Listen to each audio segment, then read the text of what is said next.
She had eyes full of secrets, hair that swept the floor, and a voice so gentle it felt like it might break if she pushed any harder. For 50 years, Crystal Gayle sang peace. But was it peace she lived, or peace she desperately chased? Behind every silky note lies poverty, shadow, and a tragedy so painful, she never dared turn it into a song. So ask yourself this: what does it really mean when the voice that healed millions never healed itself? Millions heard her voice.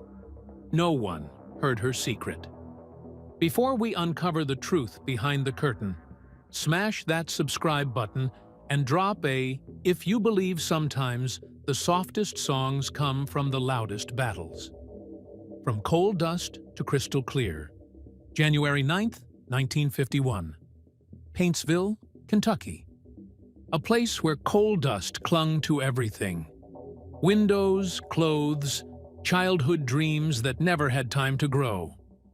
Crystal Gayle was born Brenda Gayle Webb, the youngest of 8 children in a miner's family where survival wasn't guaranteed, and happiness was a luxury no one could afford. Her father, Melvin Ted Webb, had worked underground so long that his breath had become a raspy whistle, the unmistakable sound of black lung disease. Everyone in Appalachia knew what that meant: a slow, inevitable ending.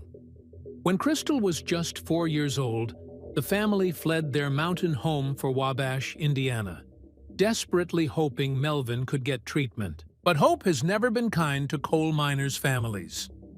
In 1959, when Crystal was only 8, her father died quietly. No dramatic goodbye, no final words of wisdom, just the hollow absence that would haunt her for the rest of her life. What happened next revealed just how deeply the loss affected her. Crystal developed a nervous habit, constantly wringing her hands. She was shy like her father, and while Loretta was flamboyant and outgoing, Crystal retreated into herself. The grief didn't pour out in tears. It lived inside her, expressing itself through those anxious, repetitive motions. In Loretta's autobiography, she wrote about having a dream where their father was dying, and she saw someone wringing their hands. When Loretta came back for the funeral, that's exactly what she witnessed. Crystal, standing there, wringing her hands over and over. Clara was so worried she took Crystal to see a doctor. He was stern, German, and direct. He looked at the 8-year-old girl and simply told her, "Quit," and she did. Sometimes grief needs a father figure to tell you it's okay to let go. Her mother, Clara, was left to raise 8 children alone. And in that cramped household where adults left for work before dawn and returned long after dark, Crystal never truly had a childhood. She once said something that still haunts those who knew her story: "I could sing before I could walk." People believed her, not because it sounded poetic, but because in that world, music wasn't a hobby. It was the only place a poor child could feel safe. In tiny kitchens, in local churches, on bitter winter days when the cold bit through thin walls, Crystal's voice rose like an instinct for survival. Soft, but never weak. Fragile, but never broken. Then, one evening, everything changed. A crackling radio, a familiar voice drifting through static. Her sister, Loretta Lynn, already a star, singing the Appalachian story Crystal knew by heart. At that moment, Crystal understood. Music was her only way out. But admiration came with a shadow too large to escape. From that day forward, everyone called her Loretta's little sister, as if Crystal's destiny was meant to orbit someone else's light. And that shadow would follow her for decades. Stepping out of the shadow, Crystal Gayle's career didn't begin with applause or standing ovations. It began with fear. The fear of being seen as a copy. The fear of never escaping her sister's enormous shadow. The fear that maybe she wasn't talented at all, just a faint echo of someone greater. After graduating high school in 1969, Crystal signed her first contract with Decca Records, Loretta's label. The moment her pen touched that paper, she knew this road wouldn't be easy. The label wanted another Loretta. The press wanted another Loretta. The audience wanted another Loretta. Even her name wasn't her own. Brenda was deemed unsuitable. It was Loretta who spotted a roadside diner sign reading Crystal and decided her little sister needed a brighter, softer name. Crystal Gayle was born, but she still wasn't free. There's a small detail most people don't know. Crystal was the only child in her family born in a hospital. All her siblings, Loretta, Herman, Peggy Sue, and the others, were born at home in the mountains. But Crystal? She arrived at Paintsville Hospital, a small symbol that perhaps her path would be different from the start. Her first singles flopped. Critics dismissed them as a weaker version of Loretta. And deep in the recording studio, Crystal often wondered if her talent was real or just a pale imitation. Those early years were the quietest, most painful phase of her life. Every article about her opened the same way: Loretta Lynn's little sister, as if her existence only had value in relation to someone else. But then came 1974, and a decision that would change everything. Crystal left Decca and signed with United Artists Records. It wasn't just a business move. It was an act of rebellion, a declaration of independence. There, she met producer Alan Reynolds, the first person who saw Crystal not as someone's shadow, but as a genuine artist. He told her something no one had dared say before: "Don't sing like Loretta, sing like yourself." For the first time in her life, she was allowed to be Crystal. The recordings that followed, Restless, Wrong Road, Again, This Is My Year for Mexico, carried a gentle, polished pop country tone that opened a space entirely different from traditional country. And then came 1976. When I'll Get Over You climbed to #1 on the country charts, Crystal knew she had finally stepped out of the shadows. But the real breakthrough? The moment that would define her entire career? It almost didn't happen. The song that changed everything. Nashville, 1977. A songwriter named Richard Lee had written a track intended for Shirley Bassey, a legendary pop and jazz singer. But producer Alan Reynolds heard it and made a decision that would alter music history. No, this song belongs to Crystal. In a single session, in one take, Crystal Gayle recorded a confession of heartbreak so pure, so devastating, that Nashville stood still. The song? Don't It Make My Brown Eyes Blue? Light, soft, sorrowful, crystal clear. Here's what most people never knew. They recorded it in one take, one perfect emotional take. Crystal and the band played it through, and that was it. No endless retakes, no studio perfectionism, just pure feeling captured in a single moment. Producer Alan Reynolds knew they had lightning in a bottle. When it was released, everything changed. #1 on the country charts. #2 on the Billboard Hot 100. A global phenomenon that crossed every boundary music executives thought existed. The song won a Grammy. It became an international hit, heard in the US, UK, Canada, Australia, Japan, and across Europe. And Crystal, the poor Kentucky girl once dismissed as the copy, became an international superstar. The biggest stages opened before her, the most prestigious awards, major television shows. But what no one saw was the trembling behind her smile. Because deep down, Crystal was still the child who lost her father at 8. Still the girl who stood in the wings watching her sister shine. Still the woman who had to fight silently for the right to simply exist as herself. And this was only the beginning of a journey that would be brilliant, yes, but also marked by pains only she would ever have to carry. When brown eyes turned blue, from 1977 through the mid-1980s, Crystal Gayle became the soul of country pop. Talking in your sleep. Half the way.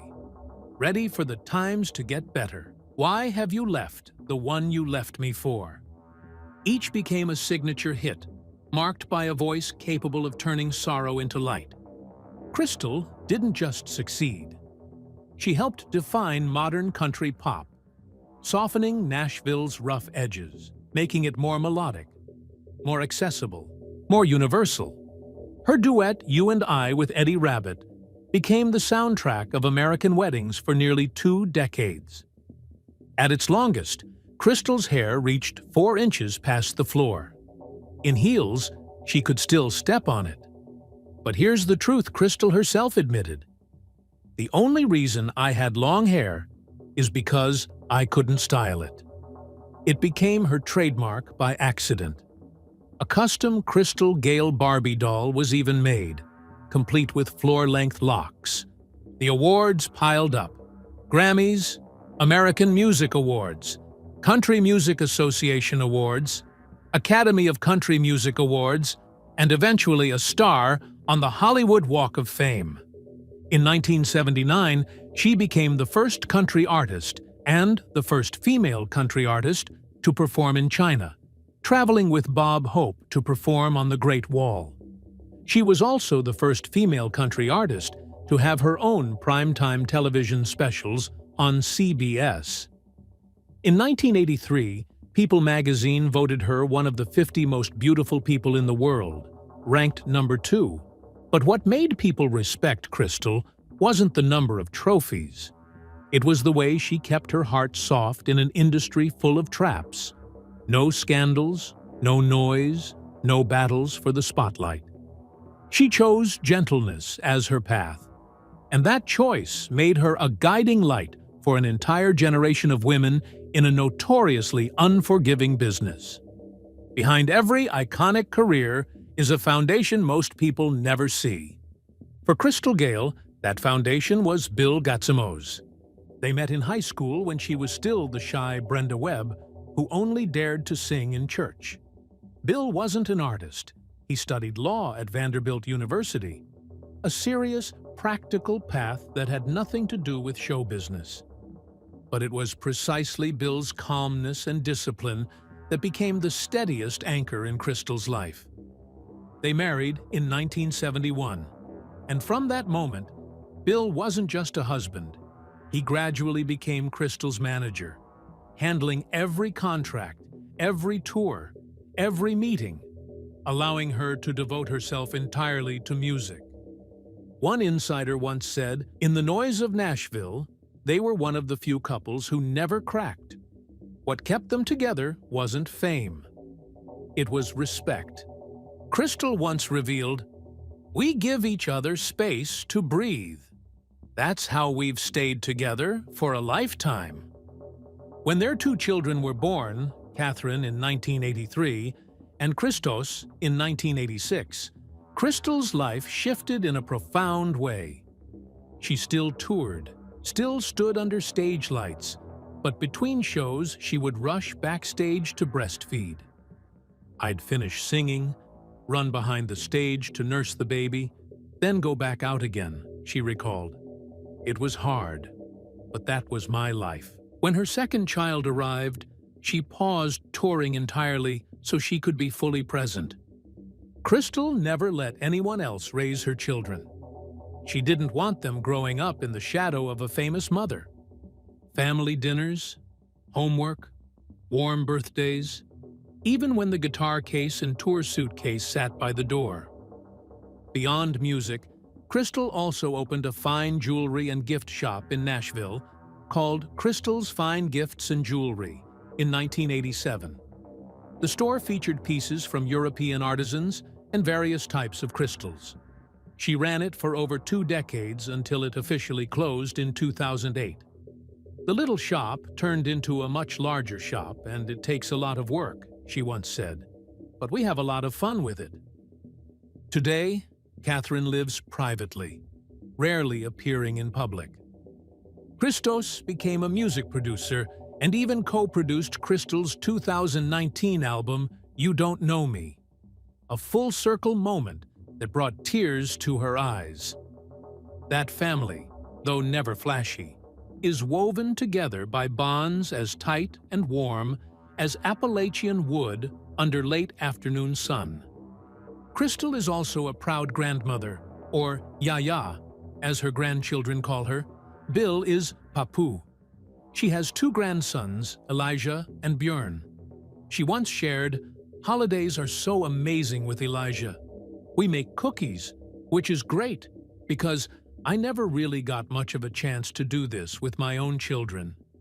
There's a pull when I go on the road when I'm not around him, and I want to be. He's just a bright spot that you want to see all the time." For all her success, Crystal Gayle lived with one constant reality. She would always be Loretta Lynn's little sister. Not in her heart, not in her talent, but in the world's eyes.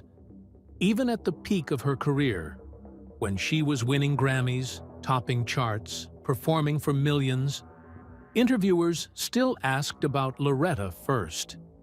It was a wound that never fully healed. But Crystal never spoke bitterly about it. She understood that Loretta had paved the way, that without her sister's trailblazing success, doors might never have opened. Still, the weight of that shadow was crushing. There was even a bizarre, unsettling incident in 2007 that most people never heard about. A fugitive named Christopher Daniel Gay escaped from custody at an Interstate 95 welcome center in South Carolina and made his way to Tennessee, where he stole Crystal's tour bus. It was a strange and frightening violation that reminded her how public her life had become, how vulnerable fame could make you. But through it all, Crystal kept moving forward. And then came October 4th, 2022. Loretta Lynn, the coal miner's daughter, the queen of country music, Crystal's sister, mentor, and soulmate, passed away at age 90. The world mourned a legend, but Crystal lost the only person who truly understood her journey. After Loretta's death, Crystal went quiet for months. No interviews, no performances, just silence. She didn't explain. She simply let the grief drain out and slowly refill itself. Those who knew her said she withdrew into her 7,000-square-foot home in Wabash, Indiana, the sanctuary she and Bill built after decades on the road. With an 18-foot living room ceiling, a redwood fireplace, and glass walls opening to a sunlit 6-acre garden, the house became where Crystal learned how to breathe again. The quiet after the storm. Today, Crystal Gayle lives a life almost entirely opposite from the one she knew at her peak. Quiet, slow, deeply contemplative. Bill, now in his 70s, remains the emotional backbone of her life. They cook side by side in their Nashville home, take long weekend drives, and cherish the simple moments that decades of touring once made impossible. Crystal is now a gentle grandmother. Yaya to her two grandsons, Elijah and Björn. She once shared, "Holidays are so amazing with Elijah. We make cookies, which is great, because I never really got much of a chance to do this with my own children." In 1999, she released Crystal Gayle Sings the Heart and Soul of Hoagy Carmichael, a tribute to the legendary songwriter she had worked with shortly before his death in 1981. She followed it with a children's album in 2000 called In My Arms, proving her artistry could transform into whatever her heart needed. In 2011, at 60 years old, Crystal did something that shocked everyone who knew her iconic look. She cut her hair. After decades of floor-length locks that defined her image, she donated it to Locks of Love, a charity that makes wigs for children suffering from medical hair loss. It was a quiet act of generosity that said more about who Crystal really is than any award ever could. On some nights, in small historic theaters, Crystal still steps before an audience with her silver hair, now shoulder length, falling softly under the lights. Her voice no longer soars the way it once did, but it has grown warmer, truer than ever. She smiles gently, mentions Loretta as if whispering to herself, "She's probably still listening." Crystal Gayle no longer sings for fame. She sings to reconnect with life, to heal herself, to keep memories alive so they never fade. Crystal Gayle's legacy doesn't lie in platinum records or dusty awards. It lives in the way she changed listeners' hearts with a sound as gentle as breath, as clear as Appalachian spring water, yet as deep as memories people never managed to put into words. When country music of the 1970s was still raw and heavy with mountain stories, Crystal appeared like a different kind of wind. Soft, smooth, sorrowful, yet full of hope. She opened the door for the country to step into the world of pop without losing its soul. After Crystal, Nashville was never the same. Female artists walked onto stages with more freedom, more space, more power to break out of old molds. Voices like Shania Twain, Faith Hill, Trisha Yearwood, Carrie Underwood, Casey Musgraves, all walk the path Crystal carved. But perhaps her most beautiful legacy isn't on stage or in studios.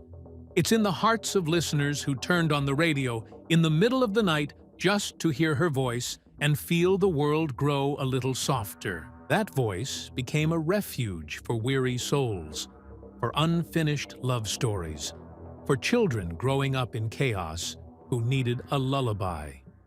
Crystal wasn't just a singer, she was the keeper of an entire generation's emotions. Rolling Stone placed her among the 100 greatest country artists. CMT ranked her among the 40 most influential women in country history. The Grand Ole Opry opened its doors to her as a belated tribute to a life lived without spectacle, yet glowing with quiet brilliance. Today, as Crystal's songs still play steadily on the radio, as younger generations seek out Brown Eyes Blue to learn how to sing softly as breath, people finally understand. True legacy doesn't lie in temporary noise. It lies in what quietly remains long after. Looking back on Crystal Gayle's journey, we don't just see a woman who walked through 50 years of music. We see a life shaped by turns so sharp that even the strongest souls might have struggled to remain standing. A childhood of poverty, the death of a father before she understood what loss meant, the long years of being called a copy, the quiet battles to prove her own worth, the nights that stretched longer than loneliness itself, and finally, the deepest wound of all, losing the sister, the mentor, the soulmate, whose absence left a hollow no song could ever fully fill. And yet, she is still here, still gentle, still singing, still smiling with that soft breeze-like smile. Crystal Gayle is not a legend born of miracles. She is a legend born of sorrow, of the ability to withstand all the things glamour never talks about, of resilience, of choosing gentleness, even when life was anything but gentle to her. At this age, she no longer seeks the spotlight. She seeks peace. She no longer runs toward the stage. She runs toward family. She no longer stands amid applause. She stands in the middle of memories, where Loretta's voice still echoes like a whisper that will never fade. And it is in that quiet that Crystal Gayle shines in a different way, not brightly, but deeply. not overwhelmingly, but touchingly. Not loudly, but with the durability of a thread that has stitched together her entire life. Because in the end, music doesn't need to be loud to be immortal. It only needs to be true. When we listen to "Don't It Make My Brown Eyes Blue Again," we're not just hearing a song. We're hearing our own youth. We're hearing old wounds. We're hearing the comfort we didn't know we needed until many years later. And above all, we hear the silhouette of a woman who walked through storms with a softness the world underestimated. Before you leave, take a moment to drop in the comments. A small tribute to the woman who sang through the storms of her own life so we could find peace in ours. Hit that like button if her story moved you, and subscribe to keep uncovering tales that are as beautiful as they are painful, as gentle as they are merciless. Because legends like Crystal Gayle don't simply vanish when the spotlight fades. They linger in the melodies, the memories, and in the hearts of those willing to truly listen. And as long as her songs are heard, her story, and the strength behind it, will never be forgotten.